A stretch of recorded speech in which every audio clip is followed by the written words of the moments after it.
¿Qué tal? Te saluda el Padre Víctor Hugo López Carvajal. Te doy la bienvenida a este canal que ha querido ser un espacio para compartir y reflexionar la palabra de Dios.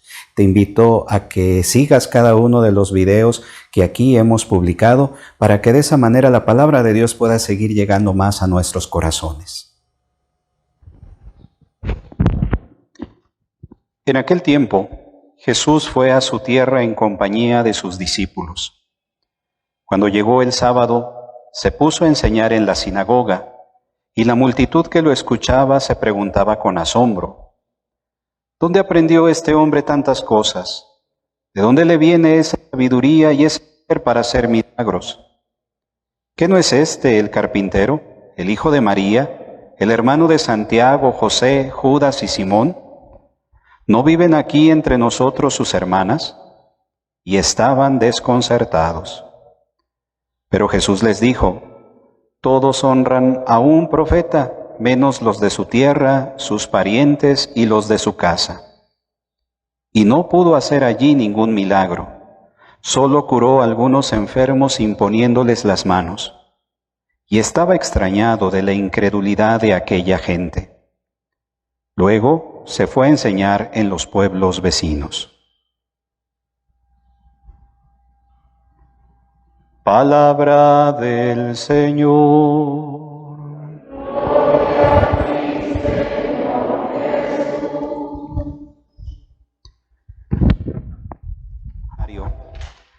En las lecturas que escuchamos, pudiésemos decir que es como la otra cara de la moneda de lo que reflexionábamos el domingo, hace 8 días. Si recordamos el Evangelio del domingo pasado, Cristo sanando a una mujer de una hemorragia y volviendo a la vida a la hija de un jefe de la sinagoga, todos estos milagros movidos por la fe de aquellos que habían recurrido a Él. Y paradójicamente, el día de hoy vemos a Cristo imposibilitado de hacer milagros por la incredulidad de sus paisanos. Este pasaje, hermanos, que escuchamos, nos es muy familiar porque de él hemos acuñado un refrán, un dicho que es muy común entre todos nosotros: nadie es profeta en su tierra. Y esta realidad la vivió en propia carne Cristo. Pero el Evangelio también de hoy nos ayuda primero a descartar algunas de esas teorías marcianas, absurdas, en las cuales muchas veces nosotros por ignorancia nos dejamos embaucar. Digo esto porque sabemos que los evangelios no tienen la función de ser una biografía de Cristo, simplemente nos relatan los dichos y los hechos que realizó Jesús, pero no tiene la intención de hacernos una cronología. Y ahí, ante esta ausencia o esta laguna que algunos han querido ver en el Evangelio, porque prácticamente en los Evangelios hay un espacio que termina, que se abre, mejor dicho, entre ese momento en el cual Cristo es perdido y hallado en el templo. No hay absolutamente nada que se nos diga hasta el momento del inicio de su vida pública, en el bautismo. Y no ha faltado algunos, y peor aún, algunos católicos que lo crean, que dicen que durante todo ese tiempo en el cual no aparece nada de Cristo, Cristo se fue al lejano oriente para ser formado por monjes que le ayudaran a realizar milagros, a ser curandero, a realizar cosas prodigiosas, a tener el dominio en la mente y mafufada y media. Y de esa manera muchos de nosotros la creemos. Pues el Evangelio de hoy nos ayuda a derrumbar por completo esas teorías absurdas. Porque justamente lo que se nos narra ahí es de que Cristo, después de haber iniciado su vida pública, y obviamente después de haberse ido de su tierra, y regresar poco tiempo después, pero ahora hablando cosas prodigiosas, realizando milagros, sus mismos paisanos asombrados se empiezan a preguntar, ¿qué no es este el carpintero? ¿Qué no este es el hijo de María? ¿Qué no están aquí entre nosotros sus parientes, sus hermanos, sus hermanas? ¿De dónde le viene ahora a hablar con tanta autoridad? ¿De dónde le viene ahora ese poder de realizar milagros? Lo que nos deja entrever que prácticamente Cristo vivió hasta el inicio de su vida pública en esa ciudad de Nazaret, entre sus paisanos, de tal manera que ellos pudieron identificarlo plenamente y decir, ¿y a este de dónde le viene tanto poder y tanta autoridad para hablar de esa manera? Y esta incredulidad de sus propios paisanos la vive Cristo plenamente, de tal manera que Él se identifica con los profetas del Antiguo Testamento y dice a sus paisanos, todo profeta es honrado menos en su tierra, menos en su casa y por sus parientes. Y de esa manera, Cristo viviendo esta realidad, dice el Evangelio, se extraña de la incredulidad de sus paisanos. Esa extrañeza es lo que orilló precisamente a que Cristo no pudiese realizar ningún milagro, pero no por falta de autoridad ni falta de poder, porque los milagros de Cristo no es algo sensacionalista como para ganar adeptos. Los milagros que Cristo realiza son movidos por una fe de alguien que descubre en Él quién le puede dar la solución a aquello que los aflige. No una manera protagónica, no una manera de propaganda para ganarse adeptos. Cristo no es sensacionalista, ni está buscando adeptos. Y por eso Cristo no pudo realizar milagros en su tierra, no por falta de autoridad ni por falta de poder. No lo pudo hacer por la incredulidad de sus paisanos, porque ellos no podían ver en él más que al carpintero, más que al hijo de María, al pariente de fulano y de perengano, y no les cabía en la cabeza que el mensaje que los conmovía a ellos también, pudiera venir de ese que conocían y al cual decían ellos conocer y ya lo habían etiquetado como el carpintero, pero no podía entrar ni en su cabeza ni en su corazón que él fuese el Hijo de Dios. Y entonces, ¿cómo es que le viene a este que es carpintero? ¿Cómo es que le viene a este que es artesano, al pariente de fulano, al pariente de sutano? ¿Cómo es que ahora le viene poder para hacer milagros y hablar con esta autoridad? La incredulidad, el escepticismo es lo que truncó para que a sus paisanos Cristo no pudiera manifestarles todo aquello que Él hubiese deseado, su misericordia y su gracia.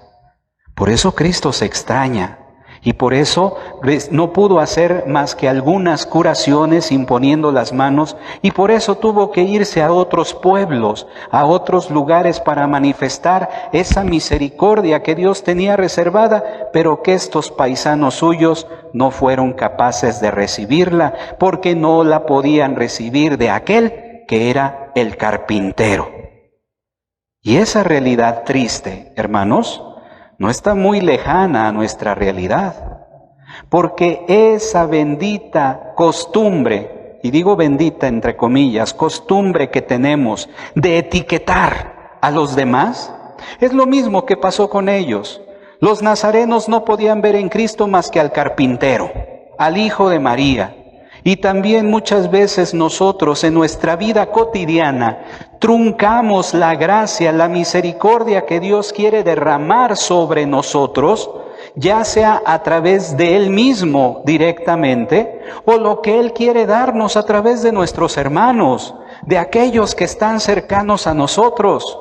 Y como aquellos nazarenos catalogaron y etiquetaron a Cristo como el carpintero, ¿cuántas veces entre nosotros hacemos exactamente lo mismo? Hombre, si yo lo conozco.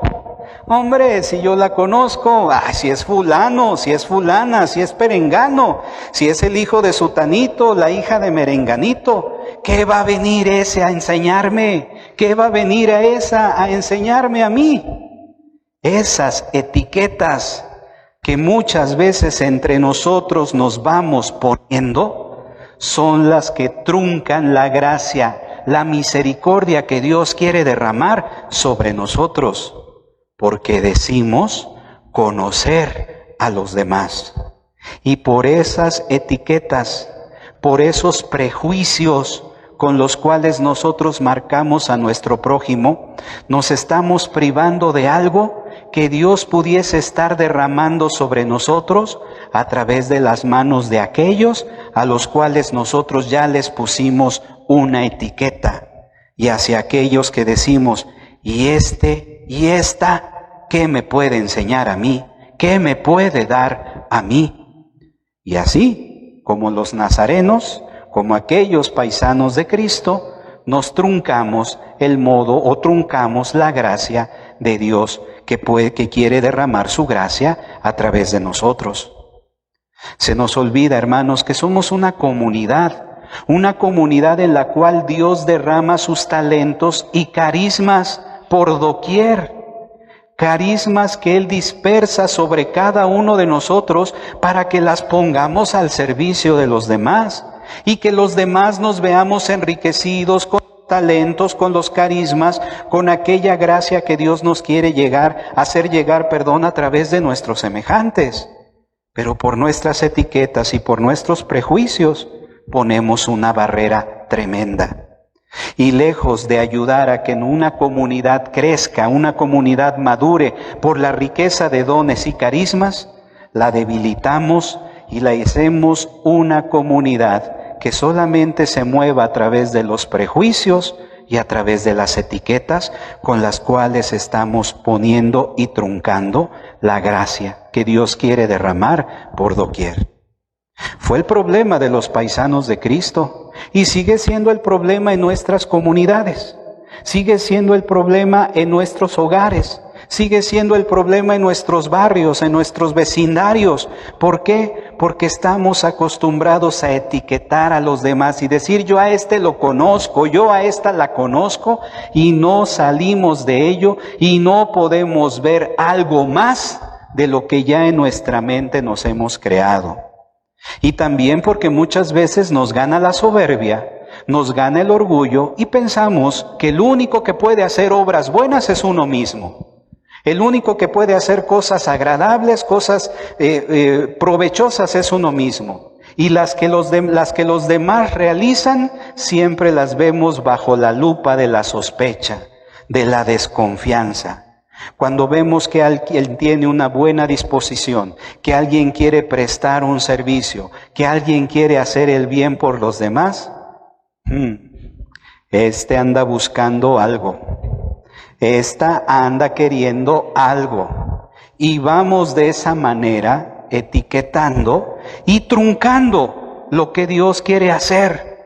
Y esa es la triste realidad. Y eso lo vivimos en la comunidad parroquial, en la comunidad de la iglesia, pero también lo vivimos en la comunidad familiar, en la comunidad del barrio, en la comunidad del vecindario. ¿Por qué? Porque estamos tan mal acostumbrados a vivir de los prejuicios y a vivir de las etiquetas que nos vamos poniendo unos a otros.